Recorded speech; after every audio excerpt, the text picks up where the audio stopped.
ان مویشیوں سے اور بھی فوائد حاصل ہوتے ہیں اور پینے کی چیزیں ملتی ہیں، کیا پھر بھی یہ شکر نہیں بجا لائیں گے؟ اور انہوں نے اللہ کو چھوڑ کر اس امید پر دوسرے خدا بنا رکھے ہیں کہ انہیں ان سے مدد ملے، حالانکہ ان میں یہ طاقت ہی نہیں ہے کہ ان کی مدد کر سکیں، بلکہ وہ ان کے لیے ایک ایسا مخالف لشکر بنیں گے جسے قیامت میں ان کے سامنے حاضر کر لیا جائے گا۔ غرض اے پیغمبر، ان کی باتیں تمہیں رنجیدہ نہ کریں، یقین جانو ہمیں سب معلوم ہے کہ یہ کیا کچھ چھپاتے اور کیا کچھ ظاہر کرتے ہیں۔ اور کیا انسان نے یہ نہیں دیکھا کہ ہم نے اسے نطفے سے پیدا کیا تھا، پھر اچانک وہ کھلم کھلا جھگڑا کرنے والا بن گیا؟ ہمارے بارے میں تو وہ باتیں بناتا ہے اور خود اپنی پیدائش کو بھلا بیٹھا ہے۔ کہتا ہے کہ ان ہڈیوں کو کون زندگی دے گا جبکہ وہ گل چکی ہوں گی؟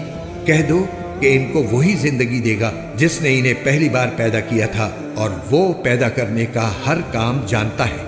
وہی ہے جس نے تمہارے لیے سرسبز درخت سے آگ پیدا کر دی ہے، پھر تم ذرا سی دیر میں اس سے سلگانے کا کام لے لیتے ہو۔ بھلا جس ذات نے آسمانوں اور زمین کو پیدا کیا ہے، کیا وہ اس بات پر قادر نہیں ہے کہ ان جیسوں کو دوبارہ پیدا کر سکے؟ کیوں نہیں، جبکہ وہ سب کچھ پیدا کرنے کی پوری مہارت رکھتا ہے۔ اس کا معاملہ تو یہ ہے کہ جب وہ کسی چیز کا ارادہ کر لے تو صرف اتنا کہتا ہے کہ ہو جا، بس وہ ہو جاتی ہے۔ غرض پاک ہے وہ ذات جس کے ہاتھ میں ہر چیز کی حکومت ہے، اور اسی کی طرف تم سب کو آخر کار لے جایا جائے گا۔